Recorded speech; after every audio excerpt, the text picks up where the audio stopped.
Welcome. One more thing. Do we look into the camera? No. I mean, you can if you Do we look in want. the camera or do I look at you? We're just talking, man. We're just two res boys talking, with microphones and all this other extra additional tech. If I say I'm a res boy, my mom's like, you didn't grow up on the res. She's like, you grew up on tribal trust lands. She's like, this is Eastern Agency. They don't count as Big Nava. But continue. Or the colonies. She's like, it's tribal trust lands or something like that. So she's like, it's not fully res. Okay. The core focus for Whatislife.blog, the podcast series, is to connect intricate moments of humanity, which thus exposes the beauty of us. We believe that all humans contain a story, and that alone is worth sharing. Welcome back to Whatislife.blog. I'm your host, Charles Horace, and today's guest is Matthew Yatsayte. Yeah. All right, Matthew. Mm-hmm. Glad to have you. It's you're a hard person to get to, I just have a busy schedule. Well, 10 months away. Yeah. And so, finally got some free time. 10 months in the making, right? Yeah. Okay, cool. Well, me and Matthew go way back. Mm-hmm. Like back to high school days. Yeah. Just little boys, little kids. Now look at us. Grown men. Still single. Grown, yeah. All right, Matthew. Introduce yourself. Who are you? Well, Matthew Yatsayte, Yenisha. Couple hundred sloan nash eje bashin. Nakhay dashnala aro nash eje dashay. Hoto one chatla. So Yatsayte dinasha. So right across the street in New Mexico. But my name is Matthew Yatsayte. I was born and raised around Gallup, but south of Gallup, little community called Yatsayte, or Two Wells. Around that area, knew Charles from our time at Rehoboth. Currently, I live in Phoenix, Arizona, working as a union organizer, and also I get myself into a lot of other ventures in and around organizing, community work, and I like to keep myself busy. I mean, you are a busy guy. You've been busy. Oh, indeed, yeah. Like, you got to set appointments in my calendar. Exactly. But right now, you caught me at the best time where basically I'm on a little vacation, so it's just like I have no urgency right now. I'm just glad to have you. I'm vibing. glad to have you here, dude. We are here in Winter Rock, Arizona, capital of the Navajo Nation. Yep, that. Oh yeah, cool little artwork back here in the backdrop. We are using the Quality Inn, Navajo Nation dining room area. Beautiful, setup. You got the flags over there in the corner. You can't see that, but it's over on that side. And I was about to say we should have brought the flags over here and make it a bit more official. Navajo Nation flag behind us. Next time, part 2. Little government dress. But yeah, dude, it's glad to have you here. A little bit what I know about you is you're a community organizer. Mm-hmm. You were a former Mr. Indian ASU back in the day. Back in my college days. Yeah, back in the college days. Which the funny thing is too, in going for that, to sign up, they were like, "Oh, are you going to sign up to run for Mr. Indian ASU?" And I was like, "No." Well, now it's Mr. Indigenous ASU. Oh, Mr. Indigenous. So there's been a name change. So, but back in my day, name. So your title's redacted then. It was taken away. No, I still mixes me up too, because sometimes I'll be like, "Oh yeah, Mr. Indian." They're like, "Mr. Indigenous," and I'm like, "Oh, my bad. Like, I'm from old school." But no, so they asked me like, "Do you want to sign up for Mr. Indian ASU?" And I'm like, "No, pageantry ain't much my thing." But they said if you sign up, you get a sheep herder combo. No way. Yeah, way. What's the sheep herder combo? Well, the sheep herder combo varies from place to place, but it's generally like a 6-pack of Shasta, maybe some mutton ribs, and some like flour, or sometimes it's like Spam, stuff to make bread. It comes in a bowl, so you like find them at TNR. It's flour, baking powder, salt, maybe some luncheon meat and some stuff like that. But, so you're telling me they drove all the way to TNR, got the sheep eater combo, and drove all the way back to Hosjo, or how do you say Phoenix? Hosdo, a hot place. Yes. Like the Phoenix Tempe, Arizona. I reckon so, but I mean, it seems like, I mean, we're always coming and going, so. Yeah. Yeah. But yeah, they said sign up and you'll get a sheep herder special. So I'm like, So was that the incentive or was that the prize? well, it turned out to be the prize. I thought it was the incentive, like you sign up and then you get it. And then I was like, it's so and so. But then going into the pageant, they were like, oh yeah, also if you win, you get a Pendleton. And I'm like, okay, I really got to go into it. So Who made the Pendleton? Pendleton. Oh, Pendleton Mills, yeah. Okay. No, it wasn't a rug, but it was just you get a Pendleton. So I was like, all right, well, you know what? Pendleton would be good. Bring it back for want to go to Yatsayte and whatnot. Yeah, So place it on your chair for the parade. that's essentially how I became Mr. Indian ASU. They offered me a sheep herder special, and I'm like, you know what? Yeah, I'll take that. And then they're like, you get a Pendleton too if you win. And I'm like, all right, now let's go into it. Which it was a really great opportunity, and got to meet a lot of folks, got to meet a lot of royalty in that time. So it was still a fun time. Got to walk in my first ever powwow grand entry, which was even fun that time. But my heavily Navajo self was, because ASU powwow was my first powwow. Mm-hmm. So like the year prior was the first time like I really been to a powwow. And so I didn't know how to do grand entry. They're like, you're gonna go on grand entry. And I'm like, do I walk? Am I supposed to dance? You just wave, wave and smile. Well, I was like song and dancing it, with the footwork. Yeah. So, Oh, hey, okay. Song and dancing it around. So I don't know what to do. Start doing the moonwalk. Yeah. Crip walking down the way. Oh no. Yeah, man, that's my president right there. Could. Back there? Yeah, Mr. Indian, Mr. Indian ASU. No, I can't even vote here. You can't vote? I'm not Navajo. You're Zuni, huh? I'm registered Zuni, yeah. Wow. How's Zuni politics like? We got a governor, we got a council. It's much smaller. It's big. Yeah. Okay. Have you gone back to Zuni yet? Or? Not since I've been here. Yeah. No. Probably next week. Probably next week. Okay. Still trying to catch up on some other errands that have been pushed to the side. So I do want to go back because I want to get me some halona chicken. From that chili. But I know like my family was wanting some ribs from Johnny Murphy's Trading Post. Have you ever been there? No, I haven't. So it's in between like Gallup and Zuni. It's right before the Zuni res line. And back in the day, they used to serve ice cream there. Ooh. And so we would always go. Oh, okay. It's like a little gas station, right? It's not even a gas station. Oh, okay. Maybe they served gas like a long time ago, but like there's El Sabino's. You might be talking about the gas station, El Sabino's. Yeah, it's like up on the top. Yeah, well, you go up and you go to the top and you go. So that used to be Mustang. Oh, okay. Gasman and then Mustang and then Speedway, and now it's just an open field because they knocked it down. Okay. So you keep going along that route. And you pass Jones Ranch. That's the road I live down. Okay. There's David Ski Elementary. That's my great-grandfather. Keep going down. You got LVO Ranch. Go up that hill. You start increasing your elevation. You start seeing Ponderosa Pines. Then you'll see Joe Milo's. Go down, past Broken Arrow. And you come on a hill. There's Windfields. And then you start going down a hill and there's El Sabino's. Now there's a Family Dollar. Yeah, that's the other reference point. And then there's Johnny Murphy's right there. So it's right next to the dollar store. Yeah. Okay. Same plaza lot. Is it more or less a plaza? Is it like a dome?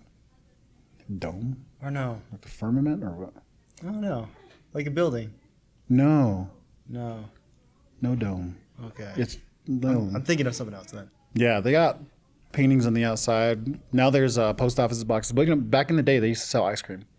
It was like an old school trading post type style. So like you can go there, get ice cream, food, snacks. But not anymore. I think last year we were driving through there and I'm like, you want ice cream? To a friend of mine who's not from here. And they're like, yeah. And I'm like, all right, let me show you a spot. And we walk in, freezer's empty. I'm like, y'all sell ice cream? They're like, not anymore, not for a long time. And I'm like, dang. No. But I was going to stop there and get some mutton ribs, Yeah. Take it back. They still sell mountain ribs? I reckon so. Okay. I hope so. Because it's cooked. It's not like uncooked. So they'll cook them for you. Definitely your daily intake of sodium, though, because there's a lot of salt in that. Would you say it's better than TNR? I've never gotten the cooked ribs from TNR. I always get the raw meat from TNR. Okay. You go to the gas station. Gas station mutton? Yeah. Hey, man. I feel like it's gas station sushi. Hey, man, no, don't diss it until you try it, man. I guess so. But yeah, so I haven't gone back to Zuni yet, so hoping to maybe do some searching around there. Okay, cool. See what I can find. Usually I like to go to the tribal building, find a lot of artists out there. They'll be selling some stuff, so see what I can find. I've been on the lookout for a painter to make some frames for me. Because there's a style of painting where it's cedar wood, but it's usually a lighter color wood. They'll make boxes, furniture, has a lot of traditional painting designs on it. So I wanted to get 2 frames made. So you want the frames to be painted? Okay, not the actual portrait. Yeah, no, just the frames itself. So I can have 2 prints from their tintype. Self portraits of myself, so it's a bit vain, but try to keep it in that traditional way. But I mean, how often do you get a tintype of yourself these days? You're gonna have the full birthday suit portrait, just standing there with your chest out and everything. No, this was October 2024 in Santa Fe. Joseph Kane, he was just offering free tintypes. Oh, really? And so went to Santa Fe, got 2 tintypes made of myself. Wow. Yeah, so That's pretty dope. felt like a Zuni governor standing there. Got myself nice and blinged out. You gotta be blinged out at Santa Fe, man. I mean, yeah, and then I sold 2 necklaces to folks that weekend, so. Jeez. Yeah. Car payments right there. My car is paid off, so. Jeez, that must be nice. I'm afraid to get a new car, though. I had an old car and I didn't have to make any payments. And I got a new car. Now that's where all my money goes. Car payments. I just got to fix this one up. Nice. What kind of cheetah do you have? This black Chevy Malibu. Nice. Shoe bill. A shoe bill. Shoe bill, like the bird. Oh, okay, yeah. Because he's got a big. Yeah. It's your stallion, huh? My war pony. Your war pony. 200,000 miles, almost 200,000 miles on there. Drove to the moon and back on it. That's cool. Yeah, so you were just in San Diego. What was going on in San Diego there? So I was in San Diego for essentially almost like a work project, but basically I work in union organizing right now, so especially primarily for hospital workers. So hospital workers that want to form a union where there's no union in place, and so they'll reach out to folks, union organizers like myself. What we do is we work with them to build up that infrastructure. So first things first, and this was at Rady Children's Hospital of San Diego. And it's not downtown, but it's just a bit north of Mission Valley. Okay, yeah. So there's kind of a hill where there's a lot of like different hospitals, mainly like Sharp hospitals, which we've been organizing the Sharp hospitals too, in that area. So, or not we, but like the organization, the union has been organizing Sharp hospitals in the past couple of years. So I've been to San Diego quite a bit since 2023, working as support as well for those ones, because when it comes to organizing like big hospitals, there's different types of teams. So like there's an inside team, which is like the main ones that work with the workers. Yeah. Then there's like a area of support of the outside, and that's where you support them on the outside in various different matters. But with Rady Children's Hospital, I went there and I've been there for the past couple months, basically living in San Diego. And what we do is we work with them by finding out who supports and who wants this to happen. If you want this to happen, well, it is going to be a process, but ultimately the hospital was expected to be around 800 workers. Yeah. And so everything was built around that. So with 800 workers, figuring out support because you want to go in with a supermajority in general. It's going to help you out later on in bargaining and everything like that, but also just making sure, would you rather hope that you're going to win or know you're going to win? And so that took place. They filed for their election in August. They got their election dates. But when they filed for elections, and this is going to get really technical, but so when you file for a union election, the NLRB, the National Labor Relations Board, will notify the employer of like they're forming an election. Here are their cards. You sign your union card, which is your intent or your interest to form a union in your workplace. The employer itself will have to come back with what's called a statement of position. The statement of position will be a list of all the workers that they believe are eligible to vote. 9 times out of 10, most places will stack the list with a bit like extra workers. Nothing too bad. This employer decided to stack it with 40 additional work sites across San Diego and Riverside County, so all the way going up to Riverside, basically bringing that number up to 1,500 workers, which even when we were told about that, everyone was shocked because it's a huge thing to just organize even that many workers, but to double it and only have a couple weeks. So everything went into overtime on that. Getting up right to their election, so now that they had the list doubled, they decided still going, we're still going to do this. And then right before their election, the government shut down. Yeah, I remember that. Since the NLRB is a federal agency, they got shut down as well. And so the election was essentially indefinitely postponed, which took a huge hit on morale. Just everything was, because this is a hospital that tried to organize 3 times before, and they also have a successful DCERT. So this employer knows what they're doing. And so that really favored the employer, just dragging things on. And so through just different actions and whatnot, but until the government came back online, we then got our election dates. In person was in December, since it went all the way up to Riverside County. They also had a mail-in election, and then ultimately went to the vote count, which was this month. They won. So all right. Luckily cool. It was a lot of work, but I bet. So they won, and after they won, we did my transitions and came back to Arizona. I have some time off, so came back to New Mexico because this is my home. This is home. Yeah. Nice. Dinetra. Among the Navajo. Among the Navajo. Okay. Also Shimina. So Yeah. can't forget my Zuni relatives. Yeah, there you go. You can get a scolding if you don't. Yeah. Hotoa ko'awan chatna na machao the yellow corn. That's cool.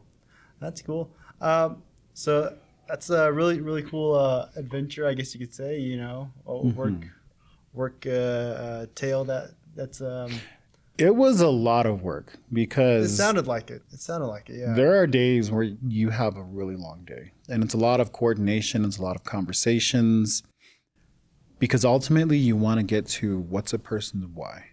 The why is going to take you the furthest you can, because when things get difficult, your why is the only thing that's going to push you forward, push you past that fear.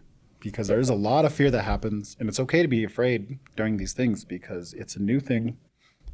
We all would have the same fear in that situation, so it's pushing past that, remembering your why. And if I may ask, what was your why? Well, it's not about me; it's about the workers. Oh, okay. So, Okay. because at the end of the day, it's their union, and yeah, I can't speak for what issues they face in their workplace because I don't work, but they work. So yeah. It's all about them. So okay. Did they hopefully they found their why? Well, yeah, that's. Oh, okay. They push through. And That's good. Yeah. I mean, that's the basis of all organizing is What finding a why. Yeah. What led you to organizing? For that, what started me was just around like voting rights and whatnot. Mainly after like around 2021. And it was with a lot of the voting legislation that was taking place within Arizona. A lot of it did impact a lot of rural and remote living. And who lives in rural and remote living? It's natives. I mean, you go around reservation. I came from a rural area too, because you don't get access to a lot of resources, and a lot of these, like this legislation that went through, cut off like funding to like these more remote and rural areas. So it definitely impacted it, and ultimately it impacted the voices of natives because our right to vote is pretty recent, within the past 100 years. Yeah, back in the 1900s, right? Yeah. Yeah, man. I mean, we're part of the 1900s. Yeah. The late 1900s. Late 1900s. Don't forget that. But still the 1900s. Yeah. But ultimately, yeah, just defending our voice, because that's my why, is native voices. Highlighting wherever we can. So native voices in terms of speaking about our issues, speaking about what needs to be addressed, but also sharing who we are, our identity. It's a huge thing. Okay. A lot of people don't know about natives worldwide. Yeah. They think we're extinct, which, I mean, I'm preaching to the choir whenever I speak this, but even in general, like, it's always been a thing of mine of changing the narrative around, not changing the narrative, but more of sharing and shedding light that natives are more than just the chief riding on the plains. Ooh. You know, there's over 500 federally recognized nations, other nations that aren't recognized, but over 500, and each individual one has their own language, has their own culture, beliefs in everything. And there's a beauty in all these uniquenesses. And I come from two right next to each other, very different from each other. And that's why I love to just share with people what are these differences and what more there is to just natives, rather than just the chief riding on the plains with the war bonnet. As much as love my plains folks, with Navajos, there's a rich and beautiful histories. With Zuni, there's a rich and beautiful history and culture. And so that's what I care about, is showing the beauties of these cultures while also maintaining that respect. Because not everything should be shared. Love it. Love it. Not gonna lie, when you said plane, I was thinking you were like an airplane. My plane engines, all my Air Force engines. No. Planes. So I'm talking like, you know, Yeah. the stereotypical Hollywood. Like, because a lot, like even my travels, don't get on going to Michigan, Iowa, California, Washington. Folks knew about Navajos, but like their entire idea of Native Americans itself stems from like a lot of Hollywood, early Hollywood. And I'm preaching to the choir again when it comes to Native portrayals in media. I mean, it's been a great recent years with a lot of like Native media coming out, highlighting like different things. So it's been amazing. I've been loving it. I'm loving all these new fashions, because like throughout time, I mean, you can even reference Real Engine. It's a documentary. Okay. Tubi, it's free. Tubi. Great documentary on the portrayal of Native Americans in cinema. So, Nice. one of my favorites. You know, there's a lot of good stuff on Tubi. I've been wanting to download that. I know I've downloaded, what was it, like Pluto? I downloaded Pluto. I didn't understand how to. I mean, Tubi, you don't even need a what are we sponsored by? You don't need an account. It's free. That's all I'm gonna say. We're not sponsored, so I'm not gonna shill products on here for streaming services. You and the Pluto Tubi commercial. This is sponsored to you by. Oh man! All right, cool. Plug in code Whatislife for your $5 off your next shipment. Oh jeez, that's hilarious. Well, that's cool. That's cool, and that kind of led you to union work and community organization, right? It goes into my little unofficial motto of living life the Forrest Gump way. Living life the Forrest Gump way. Because if you watch that movie, which is one of my favorite movies, literally every time someone tells him something, he just says, okay. And it's just me being like, all right. And then it's led me to like these very random areas, because I would have never seen myself in union organizing. Or just even like maybe organizing in general. Like I've never seen myself as like the type of person that would be into that. Not into that more. I've never seen myself as that type of person to be in the shoes of like organizing. That I can talk to people, coordinate things like that. Yeah. I always thought you were gonna be a singer. Sing? No. You have a good I voice. enjoy music, but singing, There's a lot of good singers. I mean, I remain my humility on that. You were a good singer back in choir days. I don't, but that's choir. I'm not a soloist. But yeah, it's just living the Forrest Gump way and saying, okay. What about the famous one, Life's Like a Box of Chocolate? It's just overused. I mean, yeah, you never know what you're gonna get, but really, it's just saying okay, and new opportunities come. And I've learned a bunch of different things, and same way of how I got into what I gotten into, the skills I have. It's just all people saying, "There's this opportunity. Do you want it?" It's like, okay. Is that how you got onto National Geographic and New York Times? Well, we're gonna reference Forrest Gump a lot in that. So another different way of just like, I love this movie because this dude just finds himself at the most random times in history and most random events. And so that's kind of how we'll start with the New York Times. So I worked with some folks, and they told me like, hey, there's a reporter here. You want to come on over? And they're mainly like interviewing other folks. And then I started talking with one of them. Conversations led on, and then they started asking me questions. And it was a piece called Youth Across America. Back then I was considered a youth. So Yeah. about the work I did. So like when it came to like bows and arrows, because I learned from late Royce Manuel. When it came to pre-colonial tools, and he is Akim from the Phoenix area, the Salt River, Pima Maricopa Indian community.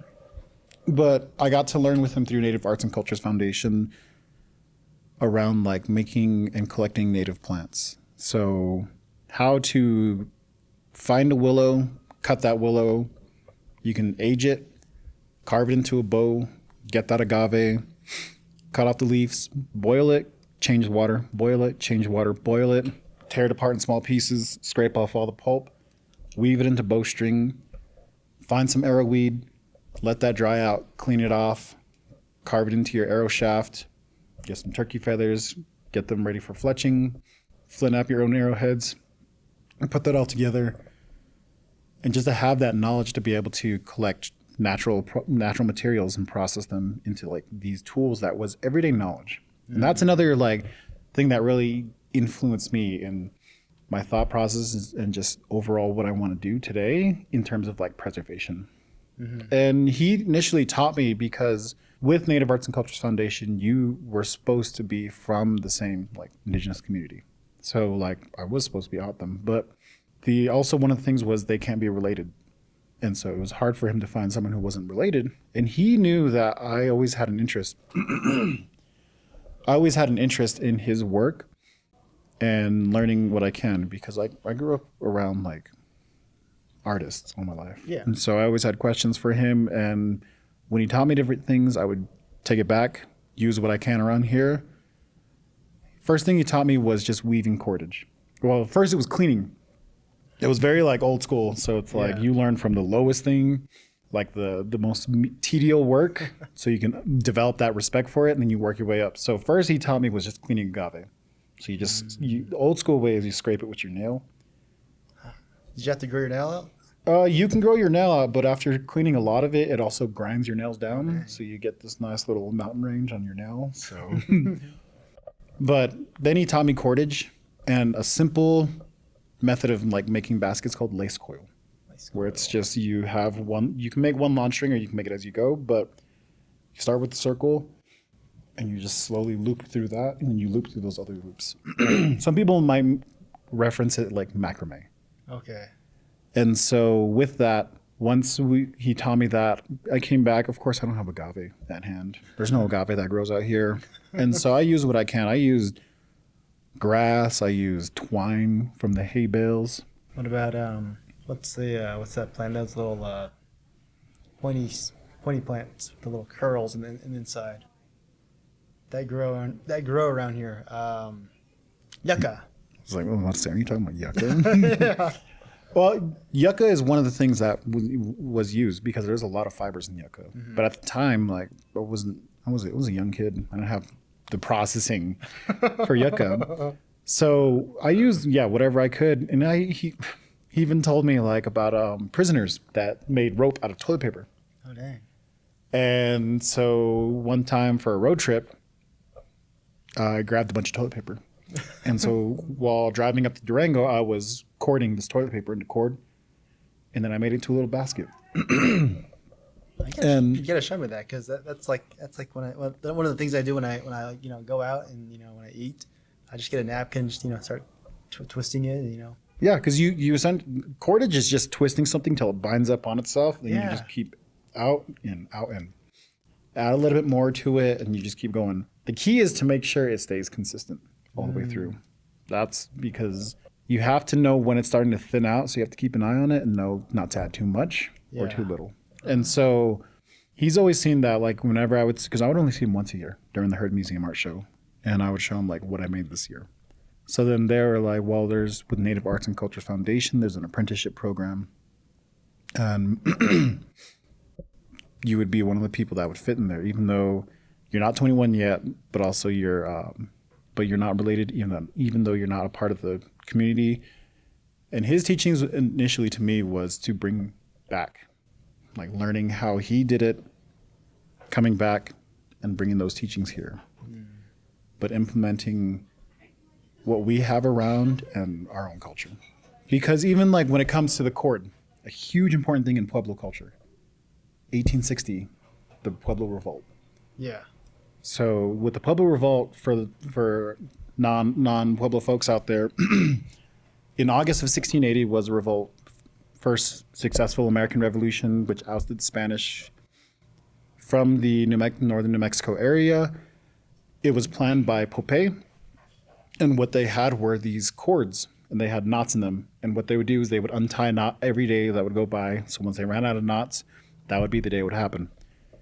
So even just like cordage like that was a huge thing. And we would always talk about that. So that's one of the things he's like, I'm teaching you this so you can, when you go back home, you can start teaching other people like I'm teaching you. So learning all that, going back to the New York Times, we were talking about that, but also play the flute. And I had a flute inside with my bag. It was a rifle case, but I carried like my bows I made and my arrows in there and a flute. So they had me play the flute for a bit. And then jokingly, I'm like, yeah, you want to go to the cornfield, take a picture inside the corn? And they ate that up. Yeah, really? Like, yeah, that's a great idea. And I'm like, oh man. So we went out, like took the picture. Few information was like kind of messed up because like I used to work as a financial crimes analyst for Wells Fargo, but I don't really want to talk about that because I'm like, I'm not here to talk about Wells Fargo. And so they're like, oh yeah, he's a bank teller. And I'm like, I'm not a bank teller, man. Put some respect on my title, I guess. Or maybe that's on me for not sharing that I was a financial crimes analyst, because that sounds better than a bank teller. So Did they put that there? yeah, they put I was a bank teller. Man. That was like, oof. But then I ended up in that. Then in 2020, they ran a new ad campaign. He reached out to me. He was like, hey, is it okay if we put your picture? And initially, they're going to put my picture under youth. But they're like, nah, this dude looks too old. So they put it under tradition. Okay. So like for a moment in time, you see my face pop up on a New York Times ad. It said tradition, me playing the flute in the cornfield. And it was everywhere. I was on TBS. I was on BET. That's my claim to fame. Sacred. For 1 second, I was on BET. I mean, probably a few other times whenever their ad ran, but like at least for 1 second. Because my coworker reached out to me. She was like, hey, I saw you on TV. On BET nonetheless. I'm like, all right. So like Instagram, YouTube, and then news channels or like TV channels as well. So, wow. And then that was my first moment in the New York Times. The other times for the National Geographic was when I worked in voting rights or organizing. So I was working around referendums to bring a lot of these new laws that would impact rural and remote voters. And I love jewelry. I love native jewelry. I love collecting it. And you got to leave the house looking good with your jewelry, Exactly. You got to stack it. I remember one guy was like, oh, you're Matthew with the necklaces. Because if you can't see it from a mile away, why wear it anyway? Imagine being the Matthew without the necklaces. Yeah. Oh. I feel naked sometimes when I don't have. Sometimes it's a bit too much, but I'm like, you know what?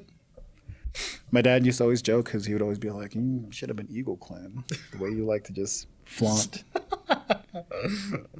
Way you be peacocking it. So, Yeah. but so I had my jewelry on, and this person was like, she was like, oh, I love your jewelry and everything. Started taking pictures. And I was like, okay, they had a good camera. So I was like, let me pose properly, you know. And then I was going to ask for the pictures, and they're like, "Yeah, I'm actually with the New York, with the National Geographic." And they started asking me questions, and I was like, "Oh, damn! What did I get myself into? Well, they were asking questions, and then they're like, "Yeah, I'm with the National Geographic. We're doing a story." And I'm like, "I'm sorry, what?" And they're like, "Yeah, here's the contact information. Here's when the piece will come out." Yeah, there's a picture of me just standing there, you know. Yeah. So yeah, those are my times of National Geographic. And Do you get royalties from it, or did you? No. No. Dang. You should have bargained for that. Barton. I don't think you even get royalties for being in things like that. Oh man, that's cool. That's cool. Do you have your own copy of each of those articles? So I have the New York Times one. It took me like 2.5 years to get the physical copy of the New York Times one, because because it came out in digital and then it came out in print. And so when it came out in print, I tried to look, because I'm like, where do you even find New York Times? And like everywhere I went, it was sold out. And I'm like I couldn't find them. I also went later in the day. I probably should have went first thing in the morning. It completely spaced me that day. So then I reached out to the lady who did the story, and she was like trying to find it. Finally, like a couple months later, she was like, hey, I actually have a friend who has like an extra copy. I can mail it to you. So like 2.5 years later, I finally got and there's a huge picture. Like you open it up and there's me playing the flute in the cornfield. Wow. So Did you frame it? no, it's still. You should frame it. But it has me as a bank teller, so it's like, I'm trying to frame that. You're gonna frame it. A bank teller living in Salt River, and I'm like, I lived in Chandler at the moment. Not that it matters that I have Chandler pride, but I lived in Chandler at the moment. No, you frame it, you hang it on your wall. Your grandkids will be like, Grandpa, I didn't know you were a bank teller. Yeah, I was like, oh, how was it being a bank teller? I'm like, I don't know. Oh man. That's cool. That's cool. And, I guess the next question is, what's next? What's next is I'd like to just continue. Right now I'm continuing in the area of like organizing, because what initially also got me into organizing was I want to learn these skills to bring it back to the roots. Because ultimately Native Voices is still at my way. Yeah. And through arts, through continuing to just learn what I can around Native arts, because that's what matters to me. I mean, I grew up around a lot of artists. My dad was a Zuni fetish carver. He made small like stone animals. Okay, yeah. And that was his main source of income. He was an artist. So we did a lot of art shows, which is a funny thing is because like now that I see 7-year-olds, I'm like, wow, he really put a 7-year-old in front of like a grinding wheel, like a huge grinding wheel, grinding metal stones, getting a Dremel in my hand. And like a 7-year-old, I'm like, I wouldn't trust a 7-year-old in front of those things. And whenever I would like grind my fingers or like, because we use the cutting disc for like detailing beavers for like the hair. Mm-hmm. And sometimes if you dig it too much, it'll like slip and like, cut a finger or something. He would just put some super glue on it and say, keep going, don't get scared of it. Wow. And so I carved a bit, sold some, but he mainly carved. And through that, like, this is coming back around to the Roy story, but like I got to meet a lot of different artists throughout my lifetime. And growing up from a little kid, I got to learn like different methods of art, from pottery to weaving. Painters would share with me different things, and like painting, everything but silversmithing. But that was always something like it's always seemed magical to me. It seemed like magic. And but I didn't know how to get into that. And so after learning all these different skills, after meeting with Royce, learning his like art forms to bring it back and teach around it, really like taking on these different mediums as well, because it is attainable it just takes that time and effort to really put into it. Because again, I never saw myself like even silversmithing, but then finding tools little by little and then trial and error, started with pearls, which definitely talking with other people, they're like, yeah, you started on the other spectrum because I didn't realize pearls are a bit difficult and a bit finicky, but it's something I love. So then when it came to like pearls and making rings. Speaking of pearls, you know, you got this necklace right here, right? Mm-hmm. Yeah, here, why don't you try it on? Let's see how you I don't look. know. Oh, gosh. Jeez. I don't know if I can. Yeah. No, I can't put it on you because that's Oh. me adopting you. You don't want to adopt me? Oh, dude. I already adopted Bob Ipple, so I made him a necklace tonight. But yeah, so Oh, wait. There you go. Jenny. for clarification, I was told to bring some jewelry that I made, but by the time I received the message, I was already in the river in Sedona on my way up. So we only got a few things here, but this is one of them. It's 20. I'm not selling on the air too. Just want to not try to. Was it QVC? Yeah. Selling on the TV, but this is a 20 strand coral piece. It has 100 bench-made pearls,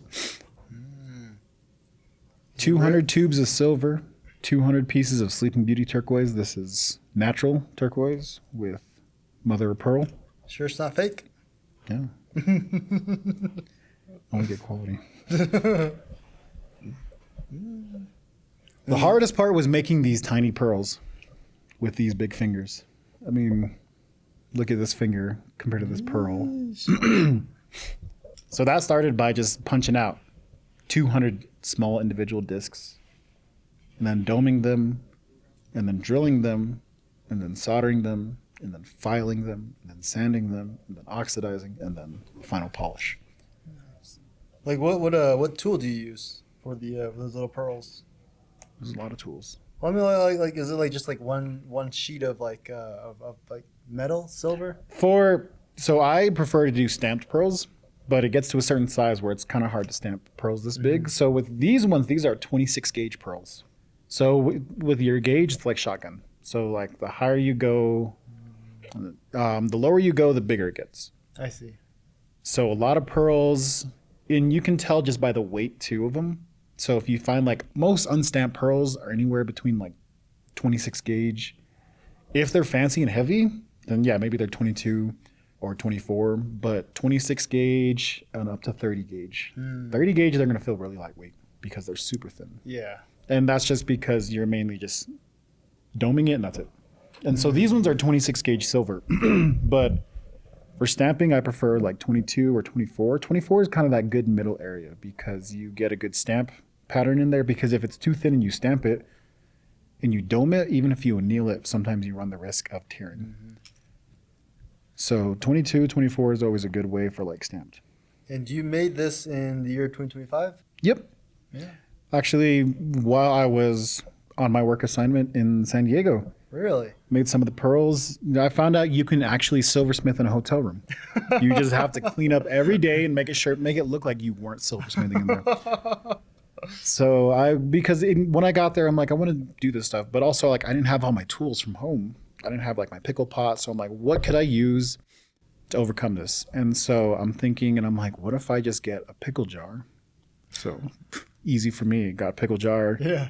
Finished it. Love my pickles, but filled it with vinegar and salt. And when I would work on pieces, I made some earrings to just test it out. Made them, threw them in there right after soldering. And because you need your pickle to be a bit warm to kind of clean it off. Threw it in there immediately, and then it cleaned it. So I'm like, perfect, now I know what to do.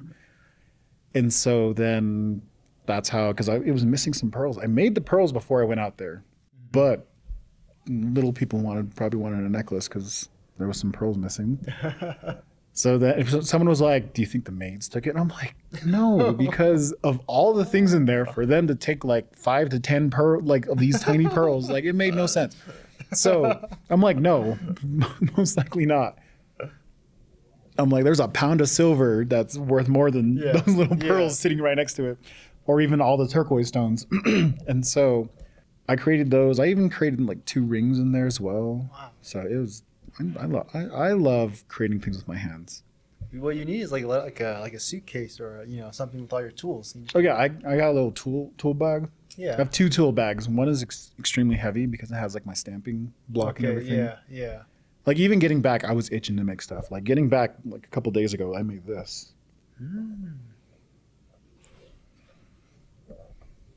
Cool. No, I just love making stuff. Making things with my hands, working with my hands. Is this your signature? Mm-hmm. Dang. How much? That one's a Christmas gift. So that one's for free. It varies. It varies in the stone and the style. No, my sister, she wanted a ring.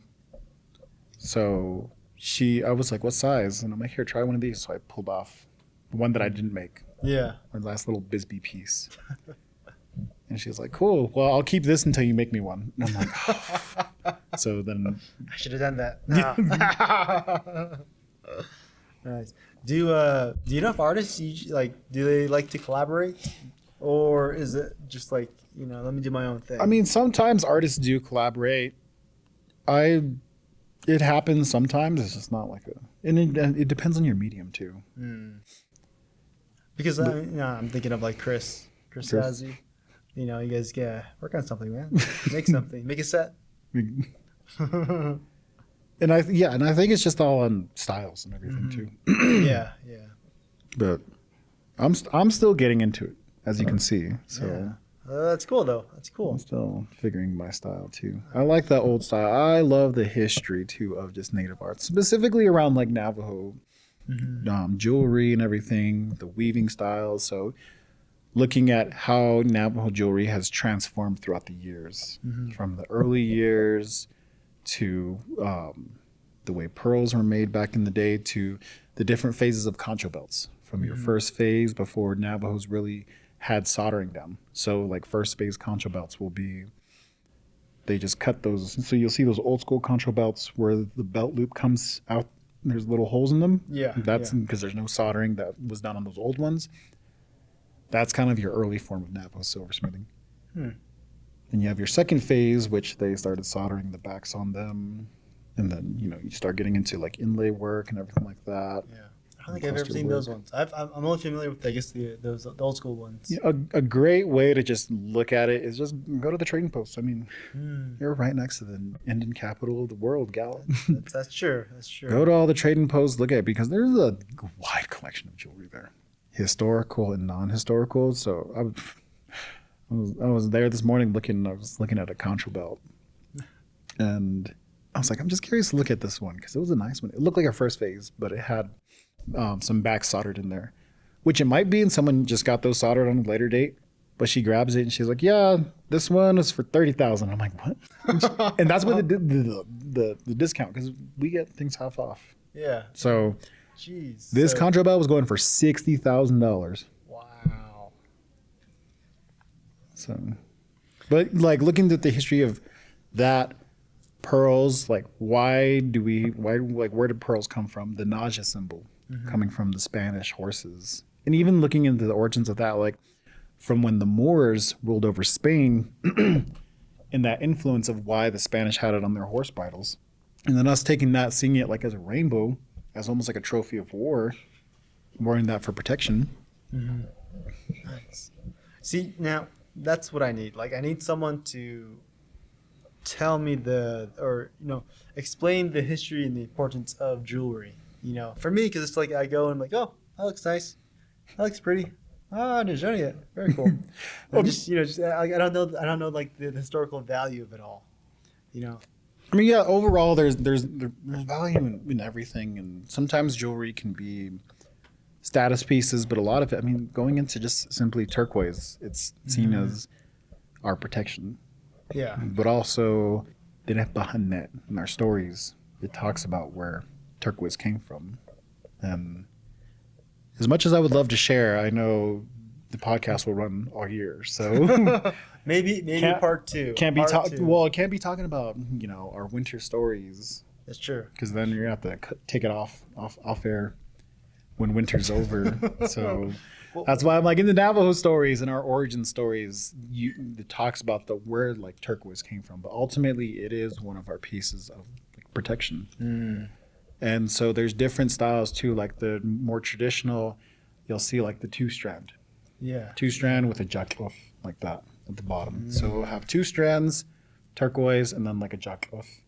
That one's a bit gaudy and fancy, so it's got 6 but and the reason why it's 2 strands is like that's the male and the female. Yeah. Having that balance. So there's a lot of different symbolisms in what we wear our our yote.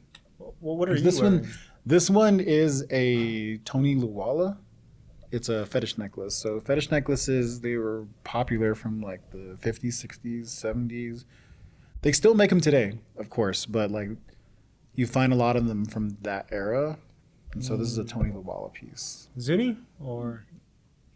I think so. Got it at an antique shop. You'd be surprised what you find. Yeah. Antiquing. And then this is a Coda Bear. Coda Bear. Nice little tufa piece. Yeah, I love it. Yeah, sadly, I don't have much I made because I didn't plan. Nice.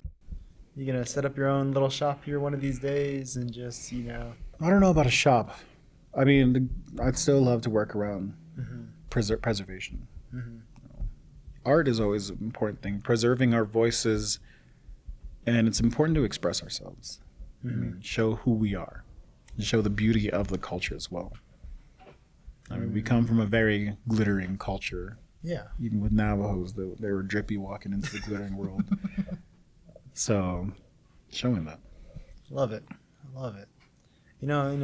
Hearing you, talk about your life story, it's just like it's like almost like a full circle. Starting up as a young boy, growing up into being exposed to the world of arts and native arts and whatnot, and then using that to go into Mr. Indian ASU, and then taking that mindset of the Gump mindset. Just say okay. Just say okay, right?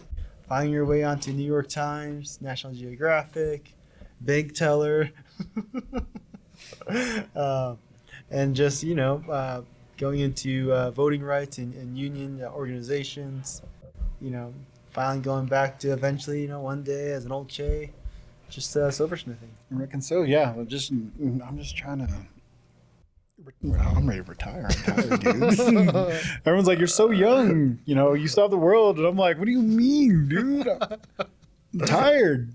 I'm ready to farm and Already lived your whole lifetime. Live huh? that old way." Get your plot of land and just plant some corn and squash. Corn, squash. Can't forget your beans. Your beans, yeah. Watermelon. Watermelon. And bok choy, because I love my bok choy. Yeah, have some cattle out there. No, not much of a cow runner. No, really? Not even chickens? Sheep. Oh yeah, chicken, ducks actually. Ducks. I like duck more because the eggs are very rich. Really? I mean, goose eggs are good, but geese are just too violent. I don't want to deal with that. Ducks are good because the eggs are good, and duck tastes good too. I remember the first time I had duck. That was during high school cross country. We were over in somewhere in Colorado. We were whatever, and we had like the coaches gave us like a set amount of funding for us to use to eat out. And I think it was either. It sound like y'all blew budget now. I'm already guessing y'all blew budget with that. Yes. It was either Martin or Chase or like, oh, this is a really cool place. It's like, really fancy looking. It's like, okay, yeah, sure. We got duck. All our money went to the duck. It was like just a little piece of duck, and it was like, oh, we just got done running. We were just hungry. No, you gotta go to Chinese restaurants, get yourself a Peking duck. Well, the first time I had duck Yeah. was my dad's friend shooting it from the pond near the house and cooking it up like that. Not the Rehoboth Pond? No, it was out in Vanderwagen. There was ducks by the pond. He shot it, brought it back, cleaned it up, and just roasted it on the fire. Wow. Yeah, that was my first. I prefer Peking duck, but there's a spot in Flagstaff called Black Bart's. Again, I'm not trying to plug in businesses here, but Black Bart's, super delicious. They have a duck there with a marmalade sauce, absolutely phenomenal. While the staff go around singing Broadway show tunes, so I love it. Wow. Living the fancy life in Flagstaff, huh? This was years ago, but yeah, I reckon so. Oh, man. That's pretty cool. That's pretty cool. Well, you know what, Matthew? Is there anything else you want to talk about? What are you curious about? Well, any final words? Any word of advice regarding life or maybe regarding arts? We'll stem it with life because this is what is life, you know. Okay. Nah. Maybe all meta. Meta. Overall, I mean, I may be preaching with the choir saying this, but don't be afraid. Don't be afraid to put yourself out there. Live the Forrest Gump way and say, okay. If something is presented to you, it might lead to something else. And although it may not be on your initial journey that you're on, your initial goal, it could be another piece of skill you have added to your tool belt, a new experience along the way, or it can be a funny story too. But overall, don't be afraid to just hop in things and get out there, because it will lead to a snowball effect. And rather than just being afraid and skipping out on that and maybe losing additional opportunities, just say okay. Because overall, we're going to be fine. We've made it through worse. We as a people, we've been through worse, and we're still going through things, but we'll push through it. Oh. All right, cool. In that old way, yeah. The old way, man. You need like a coffee or something. Just got my tea. I already drank my coffee. You know. Yeah. It's good. I love it. Yatsayte. Oh. It's only up to you. There you go. It's like the Just Move It shirts. You Oh. know, you have on there on the shirt. Yatsayte. Oh, it's up to you. I love it. Or if it's meant to be, it's up to me. There's a bunch of different ways it's been translated. But all in all, it is up to you. Yeah. Take these things on. Mm-hmm. Try it. You might like it. Nice. I love it. Well, dude, we gotta go. We gotta do another part 2 episode. There's so much to talk about. Oh yeah, that's why I'm like around one subject or more, because I'm like, what do you want to hear? Because really, it is about conversations and hearing stories, sharing stories and experiences. So, Yeah. yeah. Well, you know what? Maybe the next episode we can have someone else. Have a third person intermediate. Oh, absolutely. Yeah. We'll talk about it. We'll plan it out. Plan it out. In the next 10 months from now. You got to put in your spot. Whenever you're available, whenever you're free. We'll see what new things I pick up by then. We'll have part 2 episode and be like, oh, hey, you have 5 kids already now. Wow. All right. 5 little ones just running around. No. I'm too busy. All right, man. It was great having you, Matthew. Oh, Really enjoyed it. you. This is one of the episodes I was really looking forward to. Well, all right, Got cool. that nice dap on your Exactly, right? on your microphones. All right, cool. Oh. What is Life Media is a marketing through podcast platform that utilizes conversation to promote opportunity exposure.